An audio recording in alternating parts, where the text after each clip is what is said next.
Hello, good evening, and welcome to our viewers on CVMTV and those of you online at CVMTV.com. This is Live at 7 on this Friday, November 1. I'm Simon Crosskill. This evening, we bring into focus the issue of climate change, and more to the point, climate departure. That might be a new phrase for you. But you can join the discussion by sending an email to us as usual. We're live at 7 at cvmtv.com or live at 7 at gmail.com. Or you can chat with us on Facebook, live at 7 CVMTV, or send a tweet to live at 7GA. The hashtag this evening is climate. Or this is a time for us to just talk and talk and talk and talk like we always do. Everybody identifies the problem here in Jamaica, and then we just talk and talk and talk. We all know we need renewable energy. We all know we need to conserve on water. It's going to be the new oil. We all know we need to put our rubbish there, wherever. And we just talk. But we're not the only ones talking, because while some scientists are saying that climate change is a reality, you heard in that piece that the debate is over. Well, it isn't for some. For instance, some critics have questioned the scientists' use of computer forecasting, which they say has produced the fatalistic scenarios that fail to take into account fully that the atmospheric temperatures have barely changed over the past 15 years. The former Chancellor, Lord Lawson, who is now chairman of the Global Warming Policy Foundation, this is in the UK, by the way, which is a climate, it says skeptic think tank. I almost said septic, but it might well be, gives his verdict on the report. He says the Intergovernmental Panel on Climate Change, which published on Friday the first installment of its latest report, is a deeply discredited organization presenting itself as a voice of science on this important issue. It is a politically motivated pressure group that brings the good name of science into disrepute. In a previous report in 2007, it was so grotesquely flawed that the leading scientist body in the United States, the Inter-Academy Council, decided that an investigation was warranted. The ISA duly reported in 2010 and concluded that there were significant shortcomings in each major step the IPCC took. They also claim that most of the people who are accredited as scientists have surprisingly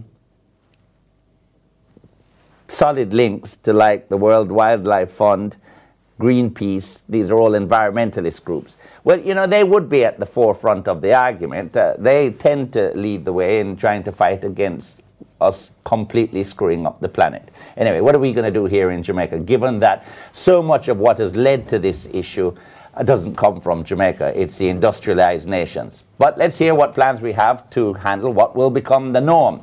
With me is Dr. Conrad Douglas. He's the chairman of the Climate Change Advisory Committee. We also have Clifford Malong, head of the Climate Change branch at the Met Service, and Indi Lafayette, who is the regional coordinator for Jamaica and Haiti, Panos Caribbean. All right. We've got a break coming up in just a couple of minutes. So I suppose I should go to the Climate Change Advisory Committee. What are you telling them? That it's hot and it's likely to get hotter? Yes, Simon, thanks very much. It is hot and it is likely to get hotter. And I'd like to place this in perspective by just making reference to the fact that this was predicted as long ago as 1895. Right, by 1895. Yes, the greatest scientist that has ever walked on planet Earth, Svante Arrhenius, a Swede, who developed an equation which simply showed that as you increase the amount of carbon dioxide in the atmosphere, which is one of the primary greenhouse gases, you're going to get an incremental increase in the temperature of planet Earth. And so it has proven. And since that time, we have been monitoring temperatures throughout the world.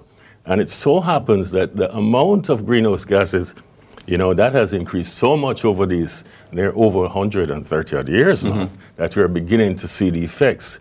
And we need to say that it has been established that once we exceeded a concentration of 350 parts per million of greenhouse gases, then you're starting to enter getting closer to what is known as catastrophic tipping points. Carbon dioxide, yes. A colorless, odorless gas which promotes plant life and vegetation of all kinds. Indeed, they could not survive without it. It's an established scientific fact that over the past 20 years, the Earth has become greener, largely thanks to increased atmospheric carbon dioxide. But let me explain. This is all a part of several natural processes. And in this respect, this is a part of what is known as the biogeochemical process. And as we all know from high school, third form, you know, carbon dioxide is a part of the gases which make up the atmosphere. And green plants carry out photosynthesis as the so-called, of course, biological part of this whole thing. So your forests are very important, and also your seagrasses, and even your corals, because your corals contain very small algae known as zooxanthellae, and they function in carrying out photosynthesis. So your argument is, so it's a natural we've got to go to the break, but your argument is, if you keep chopping down trees, if you remove the seagrasses, if you screw up the corals, there's less of our ability to absorb the carbon dioxide, so it goes through there. And if we emit more carbon dioxide, then it overpowers it, which we've been doing. So we have exceeded our capacity. Maybe that's one way we could think about it. Have you seen the tailpipes of the buses? Whoa! We soon come.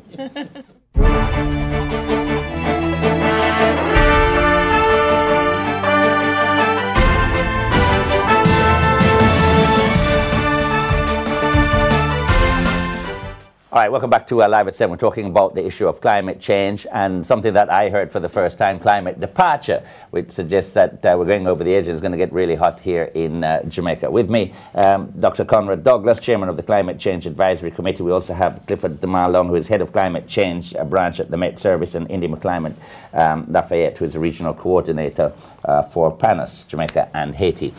So we run the risk of more tsunamis. We run the risk of Do we run the risk of more like earthquakes and so on as a result? Well, ultimately. But you will get bigger hurricanes, like bigger hurricanes, Sandy that we experienced last year. And also rising sea levels, which impact our coastline, which means, like as we were discussing, a part of Portmore could disappear. Intensive droughts. Longer droughts, which is food security. So it's agricultural sector is impacted. And you know, this is what feed the your health sector as well. Health sector. You'll get more vectors of diseases resurging in instances where these were eradicated previously, and this is happening. Dengue is on the increase. You know, there are instances where malaria is back, gastroenteritis, and various things like that. What role does your organization play? Okay. Yeah. Primarily, PANUS works regionally to communicate issues such as climate change, gender, and health. And for the past 8 years, we've been attending all the UN climate meetings and taking journalists there to report back live coverage from the COP, so that we have a greater level of awareness in Jamaica and the region as to what we are signing on to the UN conventions and so on. But in country here, we work with communities to raise their awareness on climate change. Our flagship program, the Voices for Climate Change Education, we've gone all 14 parishes, schools, communities. We have 31 popular artists that are trained to share climate messages. And are you targeting young people? Because some silverback man like them people inside here, they can't bother about climate. We actually, yes, when the artists go into the schools, their messages are in song and drama and dance. And implicit in the message, is there an environmental one about not flinging out plastic bottles, about not contributing to the problem? And we also do practical things like work with the schools and the communities to replant mangoes, replant trees. So it's not only sharing the information, but practical action. Largely our approach in this country, given that we don't contribute significantly to the emission, except for the buses and the taxis and people who just will not look after their cars and stop kicking out this black smoke into my face every time I drive down the road. What largely is our role then in going forward to somehow offset some of these conditions that we really have no control over?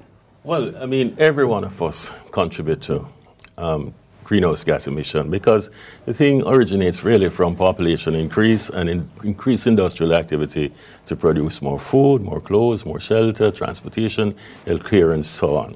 So when you burn the fossil fuels, oil, coal, I mean natural gas, which is the least, you know, emitting one, carbon dioxide, you get your carbon dioxide and other greenhouse gases such as methane go into the atmosphere. So as long as we continue to experience population increase. Yeah, but if I said to you, but if we all stop doing all of that right here in Jamaica, it have absolutely little or no impact on our immediate environment.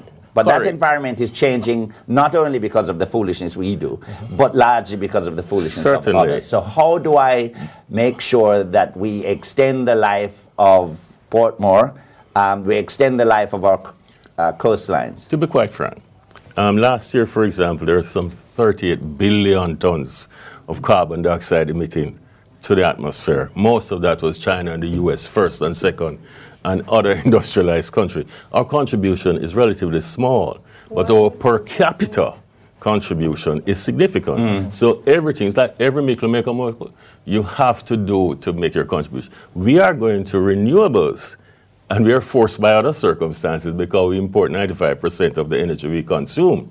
And as Minister Paul reported recently with that bid for the renewables, you know, some 825 megawatts were proposed, put on tender, and our peak demand is just over 600. So it can be done. So we could satisfy our whole demand with renewables. Ultimately, this is quite possible. I have about 30 seconds. I mean, Jamaica is 1 to 2%, the Caribbean region that we contribute, but we have to focus on adapting because we can't really affect the bigger picture. Right, so that's more what I'm working on. I mean, Panos is working with Planning Institute of Jamaica Met Office. There are actually about 3 big projects on climate adaptation for Jamaica. When you say projects, you mean these are tangible things, or this is just something to sit down and talk about? No, real projects. All right, I'm going to ask projects. you to tell me about those projects after we come back from the Supreme Ventures draw.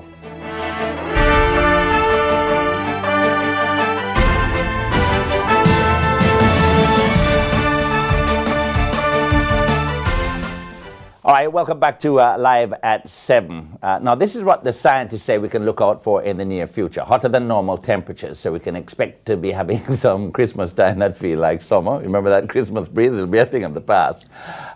Immediately, the first thing that comes to mind is your electricity bill. How, you know, the implications for the country's energy bill, because those that have ACs and so on will be switching them on to get cool. Now, how are we going to deal with that before that time comes? With us, Dr. Conrad Douglas, Chairman of the Climate Change Advisory Committee, Clifford Marlong, who is the head of the Climate Change Branch at the Met Service, and Indi McClymont at Lafayette. As if Indi McClymont wasn't hard enough, she had to go and throw a Lafayette on the end of it. She's a regional coordinator for PANAS here in the Caribbean. So, all right, we've established if we're going to dismiss the skeptics and those that sometimes are in the pocket of the lobbyists who dismiss this whole idea of climate change and so on, let's say, and I don't understand them, because if we even say, all right, let's say the scientists aren't 100% right, you still have to do something about it, particularly places like this, island nations. So there are some things that we have to do.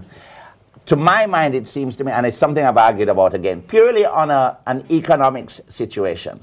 We should be using more solar energy, and we should be conserving more water, that is catching rainwater and so on, like they do in certain parts of India and elsewhere. I don't understand why that is not driven home with even political policy.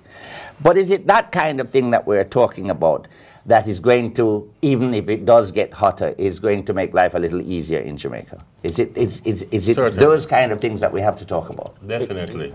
And go on, Indi. Well, no, I would go to one of the projects.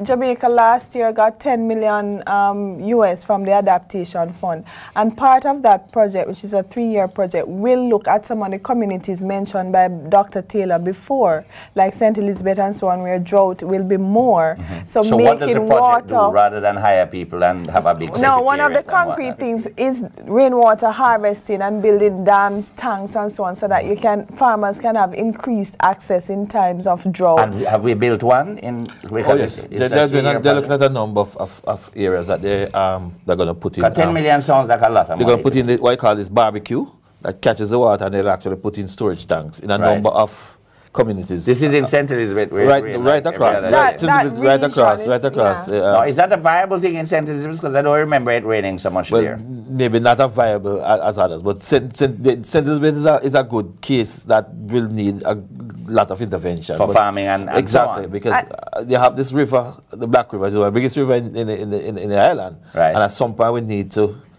get some of that water into some of the places that are now suffering. And I worry about that because then that affects the eco life there as well. Yes. And we're already beginning to eat off the whole of the crocodile, much less it could drain out the water. But what would make sense to me is that given where St. Elizabeth is, why aren't we thinking about a desalination plant where you take the rising seas that you keep telling me about and turn that into fresh water? Because the cost of doing that, it's expensive water. The cost for the desal plant is very high, and so is the operating cost. It's higher than the 10 million, what them just said. Yeah, and in addition to that, you're burning more fossil fuel, so you're emitting more greenhouse gases.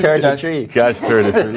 That's right. We're building breakwaters. There's a project now, still part of this project. One of their components is to look at putting in a hard structure in the grill to slow down some of the erosion, replanting a seagrass beds, replanting a mangroves. That has been happening. All right, yeah, I keep hearing you say one of those things is, and I know we've been talking about climate change. Why aren't we doing those things as opposed to say one of the things we want to do, one of the things we want to do, one of the things, and you just get the 10 million. You see, my fret is that when you get the 10 million, I don't know who get the 10 million, but when you get the 10 million, first you have executive director, then you have general secretary, then you have climate change advisory somebody, then you call for the good Dr. Conrad, and by the time you're done, the money finished and you don't even build a concrete bin. Actually, this project is a special one because the Adaptation Fund, Jamaica was one of the first countries in the Caribbean to access the funding, and there's a lot of financial standards that they had to go through to ensure that we can beat all of those. I just want to know if there are edifices to those projects that exist now that you can carry me down to Sensibility and say, see what we're doing there, see what we're doing there. Yes. And just to point out, Simon, that what Cliff was mentioning, water or water resources, one of the most important things. Right. Almost everything depends or needs some water. Itself requires water. So there are serious programs now in terms of monitoring soil moisture and so on, because that's going to affect our agriculture. Does this involve the NWC that just lose a pile of money? The Water Resources Authority is engaged in doing that. Furthermore, you have what is known as artificial aquifer recharge, or groundwater being recharged, uses bigger reservoirs. So you divert some of your river water that would run to the sea and you store it underground in aquifer. So we have one pilot project. That sounds brilliant. Is that being done now? By Water Resources Authority being done. Right. In addition to the rainwater harvesting and so on, which is also... Because I don't know if anybody drove down Lions Road today when the 2-drop of rain fall. I nearly drowned. And that water is just running to where? Yes, we do. Come on. To the sea. You know, to the sea, which is rising. Exactly. But all this is a cost, Simon. You have to appreciate that. But we have to have priorities and there are other contending issues. But also things will happen, but it will take steps. It's not going to happen overnight. But these are the steps that we have to take. So in the future, when a party is running for government, it has to tell me what it plans to do with issues like this. Yes. Because it's issues like this we're talking about the future of the country. Yes. Precisely. So, yes.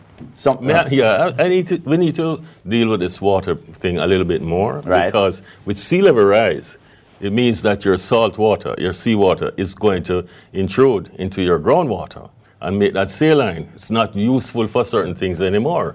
You can't use that to irrigate your crops and so on. So there's a big food security issue that we have to look at. So you need to take defensive actions against that sort of thing with even the artificial aquifer recharge. So how do we do that? Is that building more, what do you call them, breakwaters and so on? It's extremely difficult. This is why the international collaboration is so important, and the aquifer recharge is going to be important, and the rainwater harvesting as well. That's very, very important, because accompanying that salt water being used for that kind of purpose is the whole business of loss in soil fertility, for example, and reduction in your productivity, your crops, and so on and so forth. It's very integrated, highly complex thing. And the coastal resources, that's our coral reefs and so on, is severely impacted. You have warmer temperature, warmer seas, you have coral bleaching, and you lose that resource. And the vicious cycles, there are several of them in this, because with more greenhouse gas emission, your seas are becoming acidic. And you have carbonates in your coral reef. It's calcium carbonate, and your beach made up of calcium carbonate. So it dissolves it, and you emit more carbon dioxide. When you have the forest burning, as we do now throughout the world on a more regular basis, you are emitting more greenhouse gases to the atmosphere. But I want to jump on that as well, because 80% of Jamaica's infrastructure is on the coast, or airports or hotels and everything. So as the sea level rises, that starts to tell us how do we plan. We'll have to move more inland some of those resources. Airport road, I remember coming in many times and the water is like Don't make me don't even want to leave me here, you know, really and truly.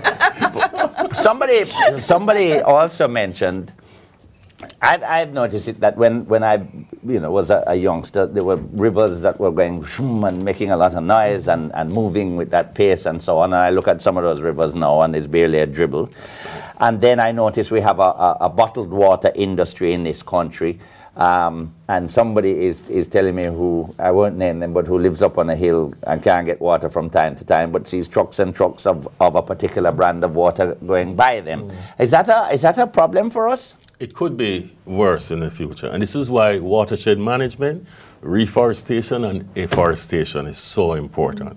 So you might not have enough water to bottle in the future if you don't do that kind of thing. But is that impacting our rivers? Because it's a relatively new industry. I never thought the day would come when I would be buying bottled water. No, it's not really. I mean, this water was running to the sea. The springs, so it was just going away? Of course. In the groundwater. It's not impacting in any serious way.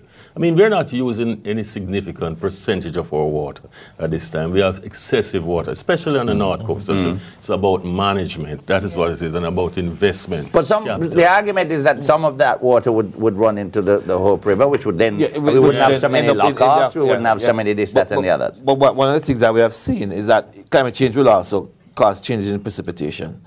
And when we used to have this long duration of rainfall, when you get good percolation into the ground. Now the rainfalls are very shorter duration, a lot more intense.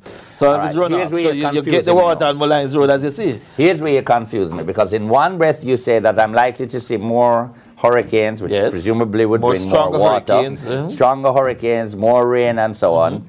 But then now you're going to tell me that it don't rain long enough over a period of time. So if we have more hurricanes, that will sort out the water problem. And create another problem, but I have to take a break. We'll come back in a minute.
All right, so welcome back to Live at 7. So we wanted to gauge what our Facebook friends think about this whole issue of climate change. So we asked the question, do you think it's much ado about nothing?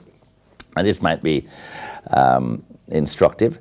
Ina says, no, I don't think it's much ado about nothing. I live in Clarendon. Over the last 30 years, our average temperatures have increased by 10 degrees Fahrenheit, and rainfall has been reduced from 8 months per year to 4.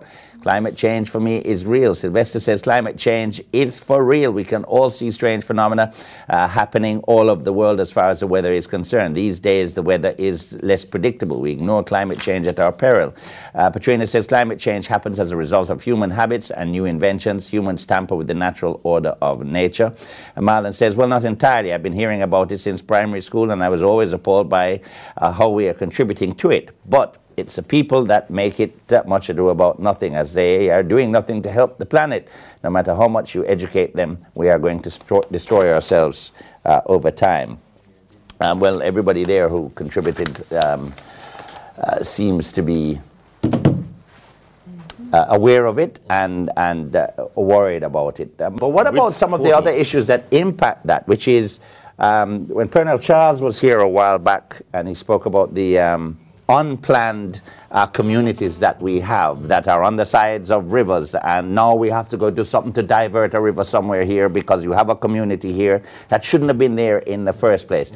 Isn't that a part of what we have to be thinking about? We're planning out our communities. If you look at our urban planning, it looks like it was done by a 12-year-old. Doesn't that have to be a significant part of it as well?